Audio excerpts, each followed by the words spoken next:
자리에 앉아서 우리 김경무 집사님 기도하시겠습니다. 사랑과 은혜가 충만하신 하나님 아버지, 감사 찬양을 드립니다.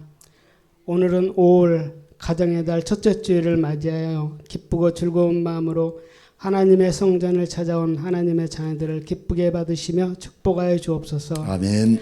오늘은 어린이 주일입니다. 아이가 자라며 심령이 강하여지며 성령이 충만하여 몸과 마음이 건강하게 자라서 하나님이 보시며 기뻐하며 사랑하는 자녀들이 다 되게 하옵소서. 아멘. 부모들에게는 예수님이 십자가를 지시고 골고다 언덕을 올라가는 고통 중에도 예루살렘의 딸들아 나를 울지 말고 너희와 너희 자녀를 위하여 울라 말씀하셨습니다. 아멘. 우리 부모들은 자녀들을 위해 힘써 부르짖으며 기도하여 자녀들이 본이 되며 바른 길로 인도하여 하나님께 기이 쓰이며 크게 쓰임 받으며 세상에서 앞서가는 하나님의 자녀로 인도하는 모든 부모들이 되게 성령님께서 인도하시며 깨워 주시옵소서. 아멘. 다니엘 세우신 사자 목사님에게 항상 육과 영이 건강하게 하시며 계획하시고 하시고자 하는 일에 하나님께서 문을 활짝 열어주시며 만사형통이 되게 하나님께서 인도하여 주옵소서. 아멘. 우리의 일기를 항상 축복하여 주시고 날로 날로 부흥시키시며 모든 성도들의 전도에 힘쓰는 역사가 임하는 거룩한 성전 예일교회에 임하게 하옵소서. 아멘. 김강철 목사님과 사모님에게 항상 건강하시며 매일매일이 행복하시며 가정과 자녀들에게도 축복하여 주옵소서. 아멘. 오늘도 다니엘서 말씀을 전하실 때 우리의 심령이 녹아지며 영안이 열려서 하나님 나라를 바라보며 이 땅에서 우리는 예수님의 명령한 전도의 사명을 우리는 잘 감당하여 성경의 말씀에 32,560가지의 축복을 나누는 우리 모두가 될 줄 믿습니다. 아멘. 처음 시간입니다. 끝나는 시간까지 성령님이 지켜줄 줄 믿으며 부활하시어 우리와 동행하시는 우리 구주 예수 그리스도 이름으로 기도드립니다. 아멘.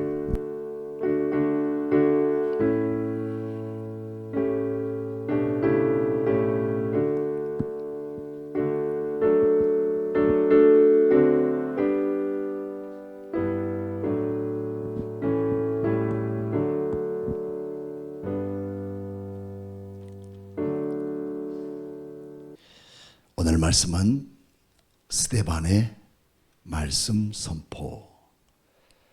저는 설교라는 말을 하지 않고 말씀 선포라고 그렇게 제목을 붙였습니다. 설교는 자칫 잘못하면 다 자기의 인생에 대한 간증이나 또 경험을 말할 수 있지만 또 자기가 가진 학문이나 지식 그리고 자기가 갖고 있는 노하우를 말할 수 있지만 스데반은 어느 한 곳 군더더기 없는 하나님의 말씀만을 전하는 평신도 설교자였습니다.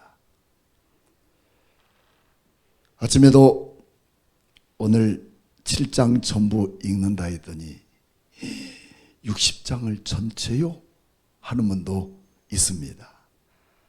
하지만 우리는 이렇게 아름다운 목소리로 성우가 읽어주지만 스데반은 이 60절 전체를 지금 시퍼렇게 눈을 뜨고 이 설교가 끝나면 너 내 손에 죽어 하고 돌멩이들을 들고 미사일처럼 공격할 준비를 하고 있는 그 악한 무리들 유대인들을 향해서 차근차근 한 점도 삐뚤어지고 달라진 것 없는 하나님의 공의의 말씀을 선포하고 있는 내용을 우리는 볼 때 얼마나 우리에게 중요한 내용인가를 말씀해 주고 있습니다. 간혹 성경에는 예수님도 마태복음 5장의 산상수훈 설교를 하셨습니다.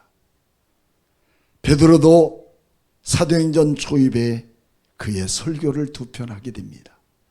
사도 바울도 역시 마찬가지로 그는 여러 모든 나라와 국가를 향해서 그는 설교한 내용이 다 담겨 있습니다. 이처럼 예수님과 사도들은 당연히 설교할 수 있는 기회들이 주어졌지만 스데반은 누구일까요? 사도입니까? 아닙니다.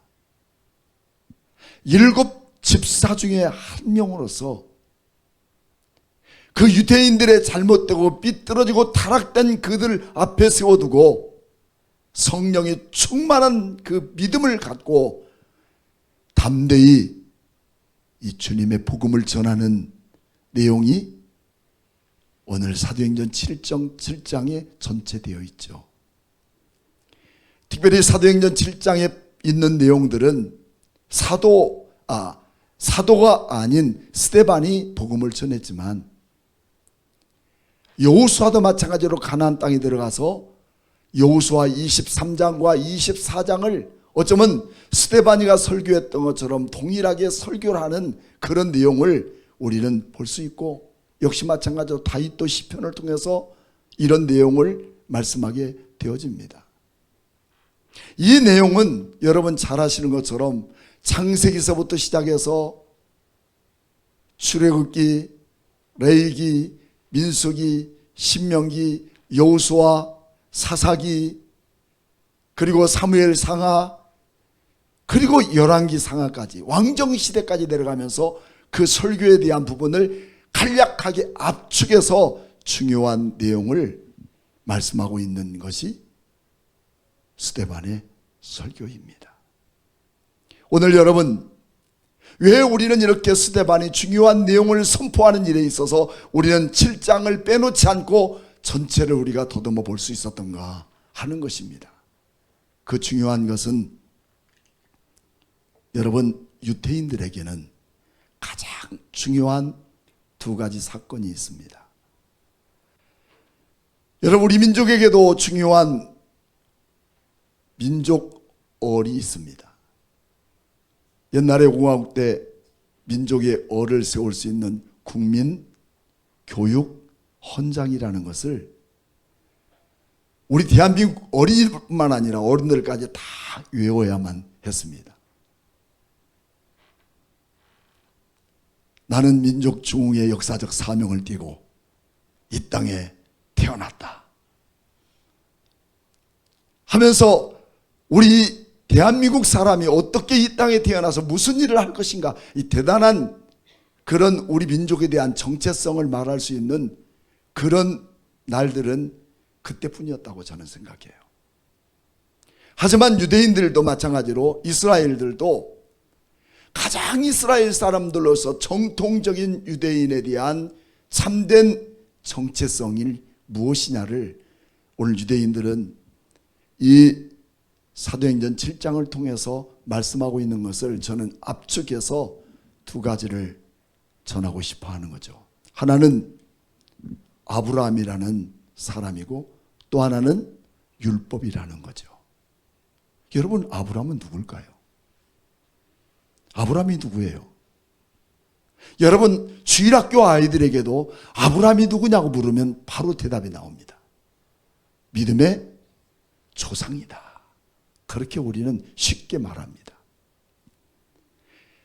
그처럼 민족에 대한 믿음의 조상이고 역사적 전통적 국민으로서의 최고의 이름을 말할 수 있는 이 아브라함에게는 그들에게서 가장 중요한 인물 중에 한 사람이죠.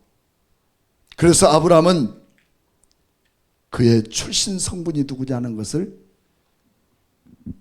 오늘 스데반은 바로 전해주는 거야. 믿음의 조상 아브라함이라고? 여러분, 진짜 아브라함은 믿음의 조상이었을까요? 지금 스데반은 그 얘기를 하는 거예요. 너희들 믿음의 조상이라고? No! 아니다. 아브라함은 도대체 누구인 줄 아느냐? 그 출신 성분이 어떤 사람인 줄 아느냐? 하고서 말해주고 있는 게 바로 7장 2절 말씀 다시 한번 볼까요? 2절에 가서 스데반 이르되 여러분 부형들이여 들으십시오. 우리의 조상 아브라함이 하란에 있기 전에 메소포타미아에 있을 때의 영광의 하나님이 그에게 보였다 그랬습니다. 메소포타미아 문명은 어디입니까? 유프라디스 강과 티그리스 강 중간에 있는 우리가 말하고 있는 에덴 동산이라고 하는 그 지역이 메소포타미아의 고대의 문명 발상지가 바로 그곳인데, 그곳에 영향을 받은 밑쪽에 하란이라고 하는, 거기에는 갈대와 우르의 지역에 살고 있었던 아브라함에 대한 그 정체성을 지금 다시 한번 되찾고 있는 거예요. 자, 그것이 바로 어떤 곳이냐? 여러분 지도에 보면 이라크, 이란 다 그쪽입니다만은 여기가 갈대아 우르입니다. 이 걸프만 여기 바로 있고요. 여기는 언제나 어느 나라이든 간에 이처럼 바다를 끼고 있는 도시들은 굉장히 문화 문명이 빨리 접근합니다. 유행성이 빠르고 또 타락도 심하고, 그러다 보니까 또 가장 또 해안 지구에 사는 사람들은 우상을 잘 섬기게 됩니다. 여간에서 신앙이 들어가기 쉽지 않는 곳이 바로 그런 지역입니다. 근데 이 갈대아 우르에는 지금 아브라함이 살았던 곳이 갈대아 우르인데, 갈대아 우르는 도대체 어떤 지역인지 너희 혹시나 알고 있느냐는 것입니다. 그런 것은 여기 보다시피 이렇게 우상이 한둘이 아닌 셀 수도 없는 우상들을 섬기는 종합 세트였던 바로 그것이 아브라함의 고향인 갈대아 우르였다는 거예요.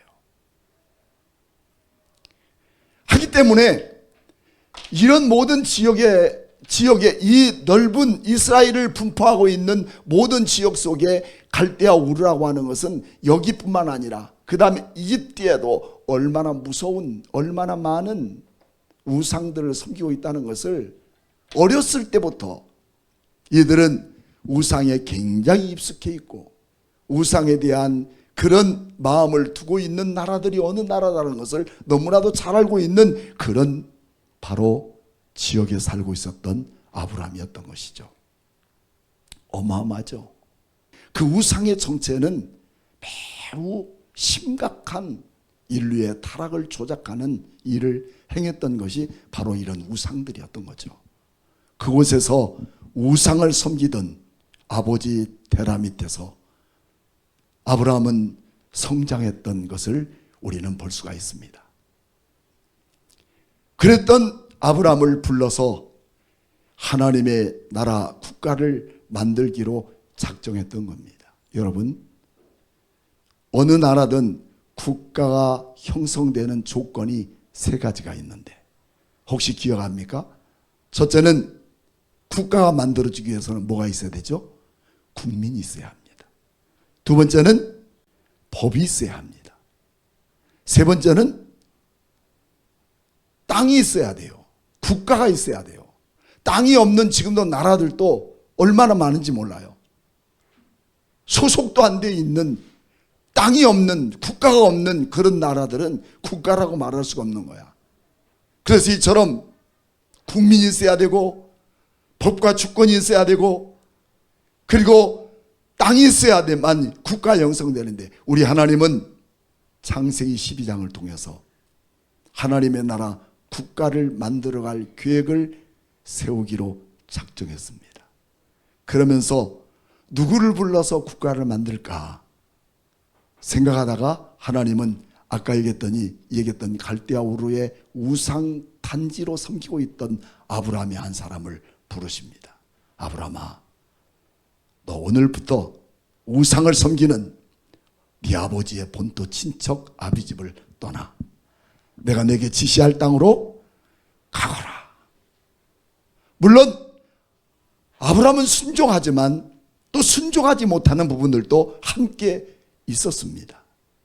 그래서 그는 가나안 땅을 가기 위해서 하란으로 갔다가 가나안 땅으로 들어가고, 가나안 땅에 딱 하나님이 약속하신 대로 가나안 땅을 딱 들어갔는데 가나안 땅에 커다란 기근이 일어나요.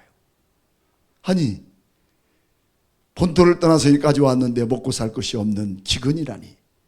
너무너무 힘든 그런 세월을 다시 보내야 되게 생겼어서 그는 하나님이 약속했던 가나안 땅을 버려둡니다.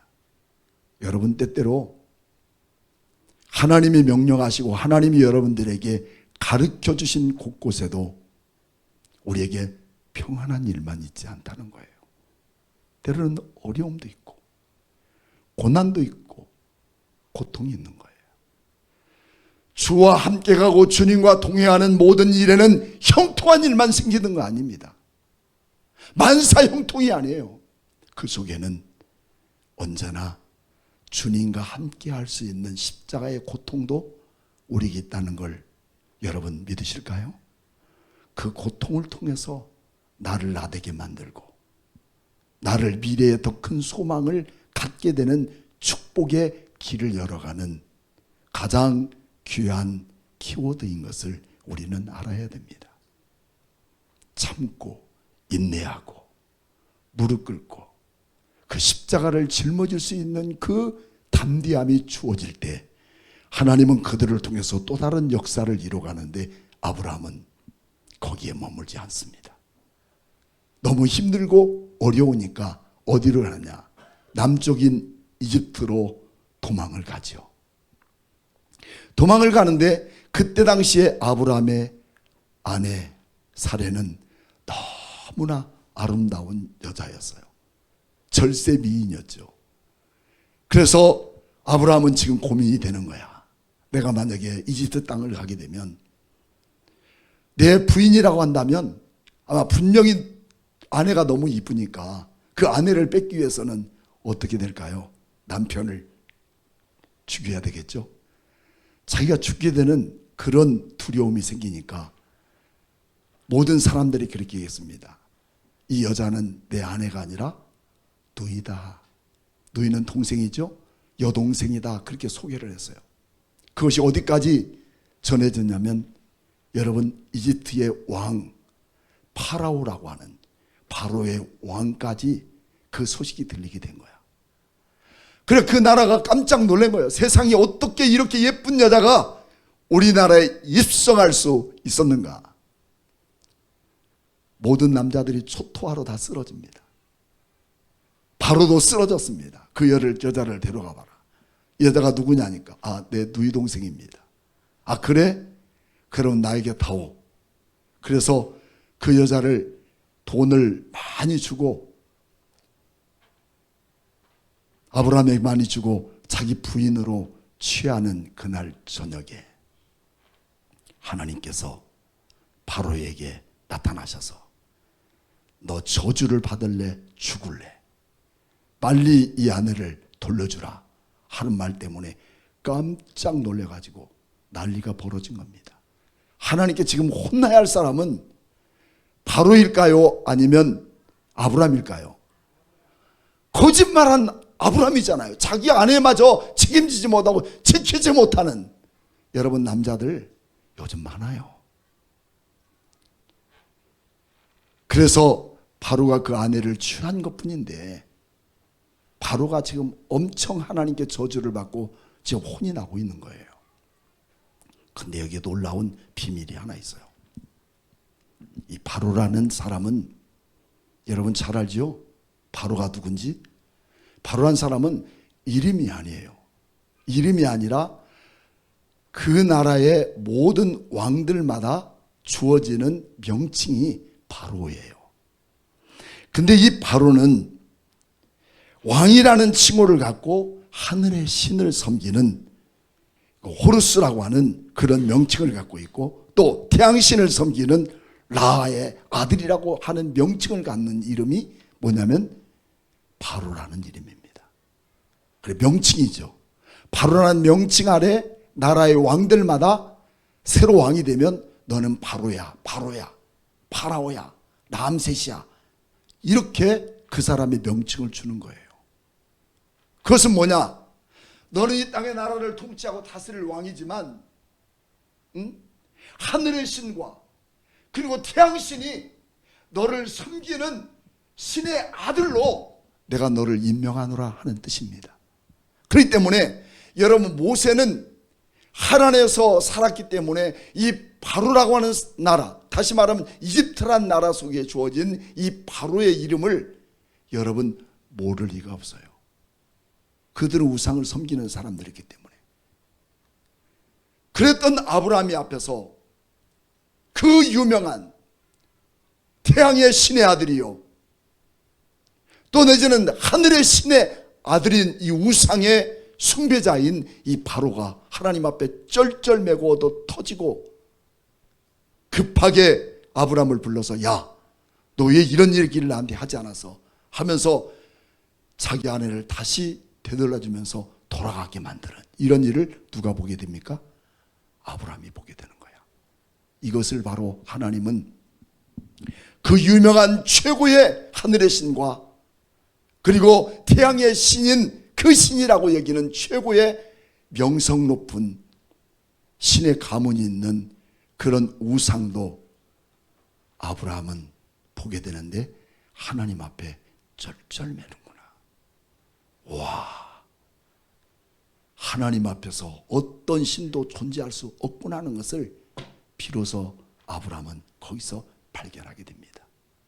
여러분, 우리는 세상을 살아가면서 예수 믿고 우리는 평생 살아가는 중에 우리에게 주어지는 각가지 모든 사건을 통해서 하나님이 존재하시고 하나님이 일하시고 그 하나님이 전능하신 하나님이신 것을 여러분 깨닫게 하시는 은혜가 있는 줄로 믿습니다. 이거 그냥 사는 거 아니에요.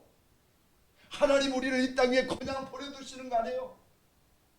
어떤 사람들에게도 세상의 어떤 우상과 비교할 수 없는 하나님의 그 능력과 그 높으신 위대하심을 우리에게 보여주는 그날이 있다는 겁니다.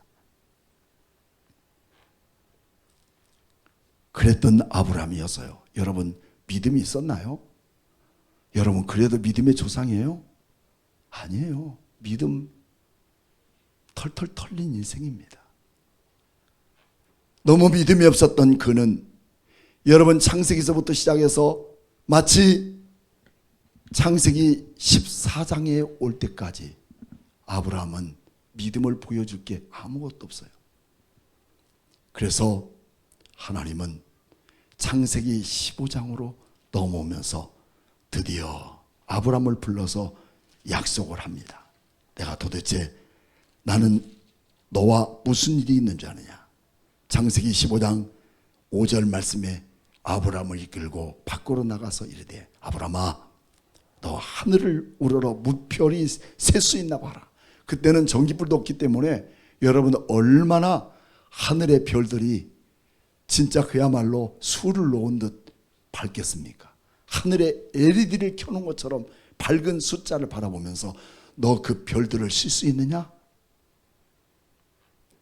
셀 수가 없죠. 이르시되 내 자손이 너 이같이 있으리라. 그때에 비로소 그때야 아브라함이 여호와의 말을 믿으니 여호와께서 그를 의로 여겼다. 의로운 사람이라고 그렇게 여겼다는 것입니다. 그러면서 7절 말씀에 창세기 15장 7절 말씀에는 또 그에게 이르시되 나는 이 땅을 내게 주어 소유로 삼게 하려고 너를 어디에서? 갈대아 우르에서 우상의 정체성을 갖고 살아가는 그 땅에서 너를 이끌어낸 여호와니라. 태양신도 하늘의 신도 아닌 이 땅의 우주 만물을 만드신 여호와가 너를 그 우상의 나라에서 건져내셨느니라. 사랑하는 성도 여러분, 여러분들이 이곳에 앉아 있는 것도 여기에 오늘 예배 드리는 것도 여러분의 힘인 줄 아세요? 여러분의 마음이 내 마음속에 감동돼서 여기 있는 줄 아십니까? 아닙니다. 하나님이 우리 주님이 우리를 만세전부터 나를 택하시고 기억하시고 세우셔서 나를 여기 있게 만드시고 여러분이 말씀 내 귀가 말씀에 들릴 수 있도록 그런 은총 베푸신 하나님의 절대적인 구원의 역사를 이뤄갈 수 있는 은총을 여러분들에게 베푸셨다는 거 믿으십니까? 언제부턴가 나는 어려서부터 예수를 믿기 시작했는데 크고 성장하면서 주님을 잊어버려. 이것은 내 스스로의 선택된 어떤 신적인 존재라고 얘기할 수 있을지 몰라도 사람은 하나님을 떠나 살 수 있어도 절대로 하나님은 여러분을 버리지 않는다는 것. 심지어는 요나를 보더라도 요나는 어떻습니까? 하나님의 약속을 거역하고 그는 욥바로 가서 다시도록 타는 배를 타고 하나님의 낯을 피하기 위해서 가장 배 밑에 짐 실는 곳에 파묻혀서 깊은 단잠을 잤지만 하나님은 거기까지 내려가셔서 그를 끌어내시고 바다의 밑층까지 내려가는 그 고통과 고난을 겪은 뒤에 누구도 손댈 수 없는 그 바다 밑 깊은 뿌리에 내려갔던 그 요나를 다시 꺼내어서 세상 밖으로 던져놨더니 그곳이 어디였어요? 그가 그렇게 가기 싫어했고 자기 민족을 그렇게 괴롭혔던 니느웨라고 하는 성이었지 않습니까?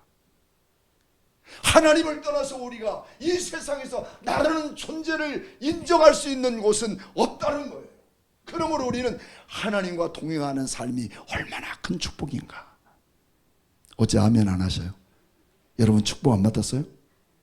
우리 주님과 동행하는 게 축복인 걸 믿습니까? 주님 떠나 살 수 없는 거예요. 주님 떠나. 결국 우리는 주님을 떠난 인생들은 바로 이처럼 요나와 같은 고통과 고난 속에서 살아갈 수밖에 없는 존재라는 것을. 그래서 우리는 하나님을 떠나서 내가 고집을 부리면 부릴수록 일은 어쩌면 착착착 잘 돼요. 요나는 욥바로 가는, 욥바에서 다시로 가는 배를 갔더니 욥바에 내려갈 때 마침 다시로 가는 배가 있더라. 오케이, 이거야. 인생은 이런 거야. 틀림없이 오차 없이 내 일이 착착 되는 거야. 여러분 그게 맞는 말이죠. 하지만 그 속에는 하나님의 커다란 주님의 시선은 멈추지 않는다.